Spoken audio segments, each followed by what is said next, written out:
आज के इस एपिसोड में हम एक ऐसे हाइपोथेटिकल सिनेरियो के बारे में बात करेंगे, यानी कि एक ऐसी काल्पनिक स्थिति कि क्या हो अगर भारत रशिया के सुखोई Su-57 वाले ऑफर को स्वीकार कर ले और इसके साथ आगे बढ़ने का निर्णय ले।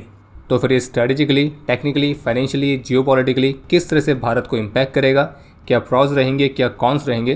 क्या यह निर्णय भारत के अपने खुद के स्वदेशी फाइटर प्रोग्राम एमका को किसी तरह से प्रभावित करेगा या नहीं? तो इन सभी संभावनाओं को लेकर आज के इस एपिसोड में हम बात करने वाले हैं और आपको स्पष्ट करते हैं कि इस हाइपोथेटिकल सिनेरियो को बनाने के लिए हमने multiple media reports, aviation experts के ओपिनियंस और हमारे भी कुछ एयरफोर्स वेटरन्स की सहायता ली है। और बाकी हम पूरी कोशिश करेंगे कि इस वीडियो के डिस्क्रिप्शन में इस एपिसोड में इस्तेमाल किए गए सभी सोर्सेज के जो लिंक है वो गूगल ड्राइव के लिंक के माध्यम से आपको दे दें, ताकि आप भी चाहें तो उन सबको पढ़ सकते हैं। तो अब शुरू करते हैं आज का ये एपिसोड। स्वागत है आप सभी का डिफेंस ज्ञान सीरीज के एक और बहुत ही इंटरेस्टिंग से एपिसोड में। So without wasting any time, let's begin.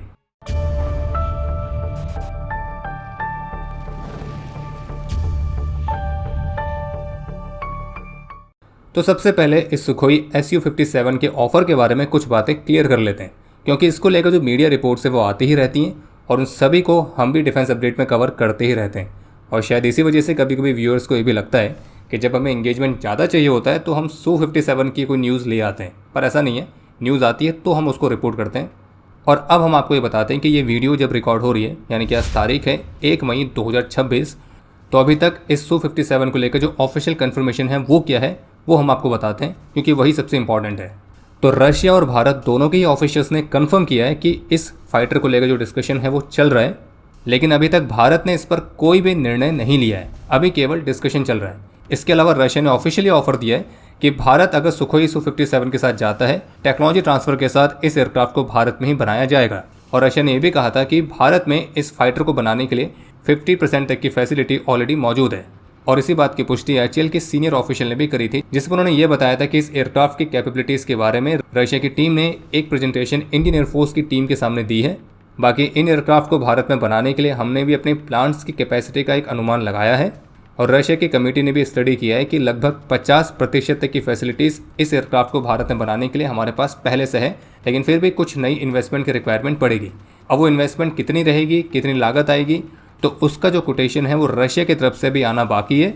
और वो कोटेशन आने के बाद जो HAL है वो एयरफोर्स को अप्रोच करेगी और ये बताएगी कि इस एयरक्राफ्ट को भारत में बनाने में इतनी लागत आ रही है और इतने समय तक बन जाएगा।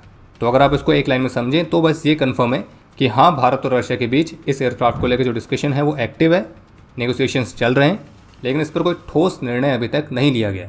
तो उम्मीद है आपको यहाँ तक सब चीज़ें क्लियर हो गई होंगी। और ऑफिशियली ऐसा नहीं बताया गया कि भारत एक्चुअल में कितने फाइटर्स लेने पर विचार कर रहा है, लेकिन मीडिया रिपोर्ट्स की माने तो भारत शुरुआत में 2 से 3 स्क्वाड्रन्स ले सकता है, यानी कि करीब 40 से 60 एयरक्राफ्ट। और अब बात करते हैं हाइपोथेटिकल सिनेरियो के बारे में। और हम ये मान के चल रहे हैं कि भारत ने Su-57 ले लिया है और उसको ऑपरेट भी कर रहे हैं, और अब इसका असर किस किस तरह से रहेगा, क्या रहेगा, वो हम बात करेंगे। और आपको स्पष्ट कर दें कि केवल एक काल्पनिक स्थिति है और जो एक्चुअल कंडीशन है वो ऑब्वियसली इससे बहुत अलग भी हो सकती है और थोड़ी थोड़ी इसकी जैसी भी हो सकती है। तो अब सबसे पहला सिनेरियो हमने इस Su-57 के रूप में एक्चुअल में खरीदा किया है। तो सुखोई Su-57 रशिया का पहला 5th generation stealth multi role fighter aircraft है। ये 2 इंजन वाला एयरक्राफ्ट है, इंटरनल वेपन बे के साथ आता है। इसका लो ऑब्जर्वेबल डिज़ाइन है, टॉप स्पीड मैक 2 की है। ये सुपर क्रूज कर सकता है। इसका 3D थ्रस्ट वेक्टरिंग नोजल कमाल के मनोवर्स परफॉर्म करने में इसकी मदद करता है, जो कि एरो इंडिया शो 2025 में पूरी दुनिया ने देखा था। और ये वो समय था जब पहली बार Su-57 भारत भी आया था और भारत के आसमान में कमाल के मनोवर्स परफॉर्म करके हर किसी को आकर्षित किया था। और सुखोई Su-57 की जो डिज़ाइन फिलॉसफी है वो एक तरह से स्टेल्थ और एक ब्रूटल मनोरेबिलिटी वाली है, लेकिन जो वेस्टर्न एनालिस्ट हैं वो इसको एक कंप्लीट स्टेल्थ फाइटर नहीं मानते, स्पेशली अगर इसे कंपेयर किया जाए F-22 और F-35 जैसे एयरक्राफ्ट से, क्योंकि एनालिस्ट का मानना है कि एयरक्राफ्ट के जो इंजन नोजल्स है वो पूरी तरह से हिडन नहीं है और इसी वजह से वो इसको एक कॉम्प्रोमाइज स्टेल्थ कहते हैं। वो ये भी दावा करता है कि यूक्रेन में भी रशिया ने जो अधिकतर Su-57 इस्तेमाल किए थे वो एक सेफ डिस्टेंस से किए थे और उसका प्रोडक्शन रेट भी अभी काफ़ी स्लो चल रहा है, जो कि रशिया के खुद के स्टैंडर्ड के हिसाब से भी स्लो है। और होने को तो इसकी पहली फ्लाइट 2010 में ही हो गई थी, लेकिन इसकी मैन्युफैक्चरिंग स्टार्ट हुई थी 2019 से और तब से लेकर अभी तक इसकी 42+ यूनिट्स बनाई गई हैं, जिसमें इसके 10 प्रोटोटाइप्स भी आते हैं। तो प्रश्न ये आता है कि क्या ये 5th जनरेशन फाइटर जेट है? टेक्निकली हाँ, लेकिन अगर आप इसे F-22 या F-35 से कंपेयर करने लगेंगे, स्पेशली इसका रडार क्रॉस सेक्शनल एरिया, तो आप इसे एक तरह से 4.9 जनरेशन कह सकते हैं। हालांकि ऐसा कुछ होता नहीं है, लेकिन हम इसको बस एक तरह से डिफरेंशिएट करने के हिसाब से बता रहे हैं। और आपको एक बात और स्पष्ट कर देते जो कि हमको पहले करनी चाहिए थी कि अभी हम जिस सुखोई Su-57 की बात कर रहे हैं ये उसका वो बेस लाइन वाला वर्जन है जिसे आप इसका ओरिजिनल वर्जन कह सकते हैं, और जो कि अभी रशियन एयरफोर्स की सर्विस में भी इस्तेमाल हो रहा है। और इसमें जो इंजन लगा हुआ है वो है AL-41F1। बाकी इसका एक अपग्रेडेड वर्जन भी है Su-57M1 जिस पर काम चल रहा है, और ये एक एडवांस इंजन AL-51F1 के साथ आएगा। और उसके बाद से इसकी पावर इतनी बढ़ेगी कि वो F-22 और J-20 इसके आसपास भी नहीं भटकेंगे। लेकिन अभी तक ऑफिशियली जो भी बातें हुई हैं वो केवल Su-57 वाले की हुई है, यानी कि इसका बेस लाइन वाला वर्जन और उसका भी एक्सपोर्ट वेरिएंट Su-57E। जो अपग्रेडेड वाला है M1 तो वो रशिया को खुद ही इस वर्ष फरवरी में मिला था, और कुछ मीडिया रिपोर्ट्स दावा करती हैं कि जो भारत है वो इसी अपग्रेडेड वाले वर्जन के साथ ही जा सकता है। लेकिन ऑफिशियल लेवल पर कुछ नहीं है, तो इसलिए हम सुखोई Su-57E वाले वर्जन को ही ले रहे हैं, यानी कि बेस लाइन वर्जन। और जो भी स्पेसिफिकेशंस अभी तक हमने आपको बताए हैं तो वो इसी Su-57E वाले वर्जन के हैं, और उससे आपको समझ में आ गया होगा कि इसके साथ हमने एक्चुअल में अभी क्या खरीदा है। अब बात करते हैं डिप्लॉयमेंट पैटर्न की, कि भारत इनको किस किस तरह से इस्तेमाल कर सकता है। तो जहाँ तक है अधिकतर संख्या में जो फाइटर्स है चीन के अगेंस्ट नॉर्थ और ईस्ट सेक्टर में डिप्लॉय किए जाएंगे, और कुछ लिमिटेड नंबर्स में वेस्ट में पाकिस्तानी फ्रंट के साथ। और संभावित रूप से भारत सुखोई Su-57 को उसकी कैपेबिलिटीज़ देखते हुए केवल एक रूटीन पेट्रोलिंग एयरक्राफ्ट की तरह इस्तेमाल नहीं करेगा, बल्कि इसे first in last out strike और एयर डोमिनेंस एसेट की तरह इस्तेमाल किया जाएगा। एक ऐसा एसेट जो कि चुपचाप तरीके से दुश्मन के टेरिटरी में घुसे, उनके एवैक्स, उनकी सैम साइट्स, उनके हाई वैल्यू एयरबेसिस उनको नॉकआउट करे, और फिर भारत के बाकी के एसेट्स जैसे कि Su-30 MKI, रफाल और अन्य के लिए रास्ते ओपन करें।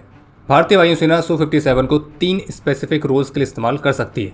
पहला, लॉन्ग रेंज डीप स्ट्राइक, और वो भी Su-30 MKI जैसे फाइटर्स के साथ फॉर्मेशन बना के, जिसमें सुखोई Su-57 एक फॉरवर्ड सेंसर और एस्कॉर्ट का काम करेगा और अपने स्टेल्थ का यूज़ करके एनिमी रडार को सरप्राइज करेगा। दूसरा स्पेसिफिक रोल है तिब्बत के ऊपर एयर सुपीरियरिटी मेंटेन करने के लिए, विशेष रूप से चीन के J-20 पेट्रोल्स के खिलाफ, और ये वो सबसे इंपॉर्टेंट रोल है जहाँ पे Su-57 का असली वैल्यू टेस्ट होगा। और तीसरा स्पेसिफिक रोल है स्टैंड ऑफ मिसाइल लॉन्चर की तरह, बिल्कुल वैसा ही जैसे कि वेस्टर्न एक्सपर्ट्स के मुताबिक रशिया यूक्रेन में कर रहा है, एक सेफ डिस्टेंस में रहते हुए Su-57 का इस्तेमाल करना। तो अब ये भी कह सकते हैं कि चीन के मामले में जो सुखोई Su-57 है वो निश्चित रूप से चीन की J-20 के इकोसिस्टम के लिए एक खतरा पैदा करता है। अब रही बात पाकिस्तान की, तो पाकिस्तान के पास वैसे तो फिलहाल अभी कोई भी 5th जनरेशन फाइटर जेट नहीं है, लेकिन मीडिया रिपोर्ट्स की माने तो जो चीन है वो जल्द ही पाकिस्तान को अपने J-35 फाइटर्स सप्लाई करेगा। पर यह भी केवल मीडिया रिपोर्ट्स हैं, क्योंकि पाकिस्तान के रक्षा मंत्री ख्वाजा आसिफ ने जून 2025 में खुद ही एक इंटरव्यू में कहा था कि जहां तक J-35 के सेल्स की बात है वो केवल मीडिया में है, जो कि चाइनीज़ डिफेंस सेल्स के लिए काफ़ी फ़ायदेमंद साबित हुई है। और पाकिस्तान के रक्षा मंत्री ने खुद ही J-35 के एक्सपोर्ट वाली बातों को एक तरह से अफवाह ही बताया था। तो इसलिए फ़िलहाल अभी तक इस बात की पुष्टि नहीं है कि J-35 पाकिस्तान को कब तक मिलेगा। तो फिर इसके बाद पाकिस्तान के पास जो सबसे एडवांस ऑप्शंस हैं वो हैं J-10C, अपग्रेडेड JF-17 और F-16।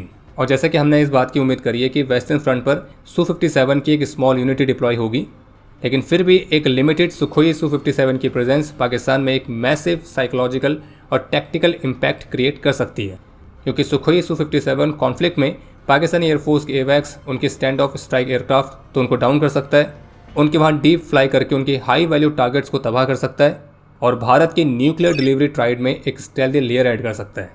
तो अब यह भी कह सकते हैं कि पाकिस्तान के मामले में तो Su-57 के इंडक्शन के केवल रूमर्स भी उनको परेशान करने के लिए पर्याप्त हैं। और अगर पंजाब के आसमान के ऊपर वो कोई रैंडम सा कॉन्ट्रेल देखेंगे तो शायद उन्हें यही लगेगा कि 5th जनरेशन से अटैक हो गया है। इसके बाद आती है भारत द्वारा ऑपरेट किए जाने वाले सुखोई Su-57 में भारत के अपने खुद के स्वदेशी अपग्रेड पैकेज की, क्योंकि रशियन फाइटर्स के साथ हमें फ्लेक्सिबिलिटी मिलती है। भारत उसको अपनी ज़रूरत के हिसाब से अपग्रेड करके उसको मॉडिफाई करके इस्तेमाल कर सकता है, जिसमें भारत के खुद के स्वदेशी वेपन्स जैसे कि Astra missile, Rudra missile, smart glide bombs, Bharat के integrated air command and control system में इसका इंटीग्रेशन, और कैट्स वॉरियर जैसे लॉयल विंगमैन ड्रोन्स के साथ मैन अनमैन टीमिंग कॉन्सेप्ट। और ये सब चीज़ें भारत के लिए एक गेम चेंजर साबित हो सकती है, स्पेशली जब बात करें कॉम्प्लेक्स डीप स्ट्राइक मिशन की। और अगर इसको सही तरीके से एग्जीक्यूट किया जाए तो भारत सुखोई Su-57 को आज के 4.5 जनरेशन फाइटर्स और कल के आने वाले M का इकोसिस्टम के बीच एक परफेक्ट ब्रिज की तरह क्रिएट कर सकता है।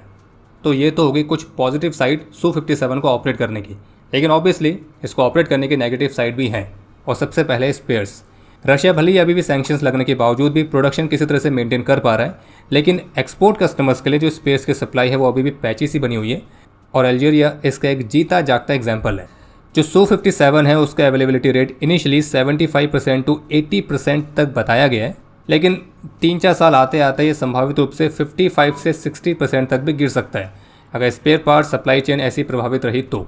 दूसरी बड़ी प्रॉब्लम है इसका भी इंजन। जो इसका बेस लाइन वर्जन है Su-57E वाला, उसमें AL-41F1 इंजन लगा हुआ है, लेकिन जो एक एक्चुअल कैपेबिलिटी है जो कि Su-57 को उसके AL-51F1 इंजन से मिलेगी, तो वो 2030 के बाद ही देखने को मिल सकती है। तीसरी बड़ी प्रॉब्लम इसकी स्टेल्थ कैपेबिलिटी। जैसे कि वेस्टर्न एनालिस्ट मानते हैं कि इसका स्टेल्थ डिज़ाइन काफ़ी कॉम्प्रोमाइज्ड है, और विशेष रूप से जब इसे कंपेयर किया जाता है F-22 और F-35 जैसे एयरक्राफ्ट से, जिनके रडार क्रॉस सेक्शनल एरिया इससे बेहद ही कम है। हालांकि रशियन एयरक्राफ्ट का जो डिज़ाइन है वो एजिलिटी को फेवर करता है, लेकिन हम केवल स्टेल्थ कैपेबिलिटीज़ की बात करें तो वो कहीं ना कहीं कॉम्प्रोमाइज़ हो जाती है। पर जैसे कि हमने आपको ये भी कहा कि जो रशियन एयरक्राफ्ट हैं वो वेस्टर्न एयरक्राफ्ट की तुलना में एक अलग तरह की डिज़ाइन फिलॉसफी को फॉलो करते हैं। और जहाँ तक बात है सुखोई Su-57 की, तो वो स्टेल्थ, मैन्यूवरेबिलिटी, स्पीड, सेंसर्स, तो इनके बैलेंस को लेकर बनाया गया है। और ये भी पाया गया है कि जो रशियन डॉक्ट्रिन है तो वो ट्रेडिशनली एक्सट्रीम स्टेल्थ से ज़्यादा सुपर मैन्यूवरेबिलिटी को ज़्यादा वैल्यू देती है। तो आप ये भी कह सकते हैं कि सुखोई Su-57 में रशिया ने स्टेल्थ कैपेबिलिटी को वेस्टर्न एयरक्राफ्ट की तरह एब्सोल्यूट प्रायोरिटी पर नहीं रखा है। बाकी इसका round engine nozzle, engine compressor के जो ब्लेड्स हैं वो पार्शली विजिबल है, सरफेस पैनल में गैप है, रडार एब्जॉर्बिंग मटेरियल का वेस्टर्न एयरक्राफ्ट की तुलना में कम इस्तेमाल किया गया, और इसका जो रडार क्रॉस सेक्शनल एरिया है वो ज़्यादा है वेस्टर्न स्टेल्थ एयरक्राफ्ट की तुलना में। तो इसलिए Su-57 की सर्टेन एंगल्स पर जो स्टेल्थ है वो कॉम्प्रोमाइज़ हो जाती है। और वेस्टर्न एक्सपर्ट्स के मुताबिक Su-57 केवल एक तरह की फ्रंटल स्टेल्थ के साथ ही आता है, लेकिन उसको साइड और रियर एस्पेक्ट से डिटेक्ट किया जा सकता है। हालांकि भारत के लिए कुछ हद तक सही रह सकता है, लेकिन जब इसे हम कंपेयर करेंगे चाइना की कुछ टॉप टियर रडार से, तो वहाँ पे ये हमारे लिए खतरा पैदा कर सकता है। और 5th जनरेशन स्टेल्थ एयरक्राफ्ट की जो सबसे खास बात मानी जाती है कि रडार पर उनको डिटेक्ट कर पाना बेहद ही मुश्किल होता है, तो वो वाला जो एडवांटेज है वो भारत कहीं ना कहीं यहाँ पे कॉम्प्रोमाइज़ करेगा। स्पेशली हम बात करें चीन के एडवांस रडार्स की। और सबसे महत्वपूर्ण बात कि भारत का अपना जो 5th generation fighter programme M का है उसका क्या होगा। हालांकि टाइमलाइन के हिसाब से देखा जाए तो भारत का जो एम का प्रोग्राम है उसको हम 2035 के बाद ही एक्सपेक्ट कर रहे हैं। और अभी तक जो भी रिपोर्ट्स आई हैं उनके मुताबिक तो भविष्य में जो भारत की 5th जनरेशन की अधिकतर फ्लीट होगी उसमें हमारे स्वदेशी एम का फाइटर जेट ही रहेंगे, अगर वो सारी टाइमलाइंस मैच हो जाती हैं तो। लेकिन अगर दूसरी रिपोर्ट्स की माने कि भारत बाद में बड़ी संख्या में Su-57 का प्रोडक्शन भारत में कर सकता है, स्पेशली उसके एडवांस वेरिएंट का, तो फिर वो वाला जो निर्णय है वो भारत के एम का प्रोग्राम को कहीं ना कहीं प्रभावित कर सकता है। और हम बिल्कुल भी नहीं चाहेंगे कि Su-57 भारत का एक नया कंफर्ट जोन बन जाए जिससे हमारे स्वदेशी प्रोग्राम ओवरशैडो हो। तो अगर इस पूरी वीडियो को सम अप करना हो तो हम इसको ऐसे कर सकते हैं। पहला ये कि इस फाइटर के साथ हमको मिला क्या, तो ऑनेस्टली इसका आंसर यही है कि हमको एक डेटरेंट मिला जो कि रीजनल साइकोलॉजी को बदल देगा। चीन और पाकिस्तान को अब हर एयर ऑपरेशन प्लान करते वक्त ये एज्यूम करना पड़ेगा कि एक स्टेल्थ फाइटर कभी भी कहीं से भी आ सकता है, और ये एक बहुत बड़ा साइकोलॉजिकल वेपन बन सकता है भारत के लिए। और कैपेबिलिटी से ज़्यादा परसेप्शन का यहाँ पे खेल होगा। दूसरा ये कि भारत के एरोस्पेस इंडस्ट्री के लिए एक स्टेल्थ इकोसिस्टम एंटर करेगा, तो ये एक तरह से अपने साथ भारत के एरोस्पेस इंडस्ट्री के लिए इंस्टीट्यूशनल लर्निंग लाएगा, जो कि भारत को अपने खुद के स्वदेशी प्रोग्राम को और आगे और एडवांस करने में मदद कर सकता है। तीसरा ये कि रशिया के साथ एक फ्लेक्सिबिलिटी मिलती है कि हम अपने खुद के वेपन्स को बिना किसी के दबाव के इंटीग्रेट कर सकते हैं। और जैसे कि इस बार के ऑफर में जो रशिया है वो कुछ ज़्यादा ही फ्लेक्सिबल हो रहा है, और वो सोर्स कोड के साथ साथ हर एक वो चीज़ देने को तैयार है जो कि भारत चाहता है। तो अगर एक्चुअल में भी ऐसा होता है तो ये निश्चित रूप से भारत के लिए बहुत बड़े फायदे की बात है। अगर सुखोई Su-57 को लिमिटेड नंबर्स में ही लिया जाता है तो फिर भारत के खुद के एम का प्रोग्राम का भविष्य उज्ज्वल है। अगर वो भी अपनी सही टाइमलाइन पर चलता है तो ये विन विन सिचुएशन बनेगी। लेकिन अगर डील एक्सपेंड होती है, 100+ जेट्स की हो जाती है, तो ये निश्चित रूप से भारत के स्वदेशी प्रोग्राम एमका को बहुत प्रभावित कर सकता है, जो कि लॉन्ग टर्म सिनेरियो में हमको नुकसान देगा। लेकिन वहीं दूसरी तरफ जियोपॉलिटिकल सिचुएशन को देखते हुए रशियन प्लेटफॉर्म्स के साथ आने वाली कुछ चुनौतियां, जैसे कि sanctions, supply chain issues, maintenance issues, और ये कहीं ना कहीं एक तरह का फाइनेंशियल स्ट्रेस भी क्रिएट कर सकता है। लेकिन एक बड़ा प्रश्न ये भी है कि यहाँ पे रशिया के अलावा कोई और ऑप्शन है भी नहीं जो कि भारत 5th जनरेशन के गैप को फिल करने के लिए देख सके। लेकिन रशिया के केस में भारत के पास और ऑप्शंस भी हैं, जैसे कि इसी Su-57 का अपग्रेडेड वर्जन या फिर रशिया का ही Su-75 चेकमेट प्रोग्राम। लेकिन फिलहाल अभी उसके डेवलपमेंट का कोई भी स्टेटस देखने को नहीं मिला है। लेकिन जो उसके ऑन पेपर स्पेसिफिकेशंस हैं वो भारत को F-35 जैसे एडवांटेज दे सकते हैं, लेकिन वो डेवलप हुआ ही नहीं है, तो फिर उसके बारे में और आगे बात ही क्या करें। और बाकी एक डिबेट ये रहती है कि Su-57 लेने के बजाय इस गैप को फिल करने के लिए हम Su-30 MKI के अपग्रेड यानी कि सुपर सुखोई को क्यों नहीं यूज़ कर रहे हैं। तो देखिए इसके भी 2-3 कारण हैं। पहला ये कि सुपर सुखोई की जो टाइमलाइन है वो भी बहुत ही ख़राब है, जिसमें HAL की जो ऑफिशियल पोजीशन है उसके मुताबिक इनिशियल ऑपरेशन क्लियरेंस में लगभग 5 साल लगेंगे और फाइनल ऑपरेशन क्लियरेंस में लगभग 7 साल। और ये तब है जब फाइनल क्लियरेंस इसी वर्ष मिल जाता है, तो यानी कि 2036 के लेट तक हमको पूरे कंप्लीटेड सुपर सुखोई मिलेंगे। यानी कि ये वो टाइमलाइन है जब एमका का इंडक्शन स्टार्ट होगा, और हम Su-57 ले रहे हैं 2035 तक की स्टॉप गैप के लिए। तो फिर 2035 के बाद अगर सुपर सुखोई आ रहा है तो वो स्टॉप गैप कैसे हुआ। और जैसे कि हमने कहा कि इसकी टाइमलाइन, तो ये 2036 वाली जो टाइमलाइन है वो भी अभी तक है। सीसीएस की तरफ से तो फाइनल क्लियरेंस अभी भी इसको नहीं मिला है। इनफैक्ट भारतीय वायुसेना भी सुपर सुखोई की टाइमलाइन पर भरोसा नहीं करती है। और एक और महत्वपूर्ण बात की जो स्टेल्थ फैक्टर है वो Su-57 की तरह सुपर सुखोई नहीं दे सकता है। बस ये जरूर है कि सुपर सुखोई आपको सुखोई Su-57 से सस्ता ही पड़ेगा। लेकिन आपको फिर से कहेंगे कि सुपर सुखोई के साथ सबसे बड़ी प्रॉब्लम कैपेबिलिटी नहीं है बल्कि उसकी टाइमलाइन है। और टाइमलाइन के मामले में तो ये एमका को कॉम्पीट कर रहा है। तो इसलिए इस हाइपोथेटिकल सिनेरियो में Su-57 से ही काम चलाना पड़ेगा। तो इसलिए सुखोई Su-57 को ऑपरेट करने के दो साइड्स देखते हैं, एक पॉजिटिव एक नेगेटिव। पॉजिटिव साइड ये है कि अगर हम एमका को प्रायोरिटी दे रहे हैं और पूरी कोशिश कर रहे हैं कि वो समय पर आ जाए, तो तब तक इस 5th जनरेशन के गैप को हम इस लिमिटेड सुखोई Su-57 से फिल कर सकते हैं। और ये हमको सिखा सकता है कि स्केल पर स्टेल्थ एयरक्राफ्ट को कैसे ऑपरेट किया जाता है, क्योंकि ऑब्वियसली डिपेंड करते हैं कि डील किस तरह से हो रही है, किस कंडीशंस में हो रही है।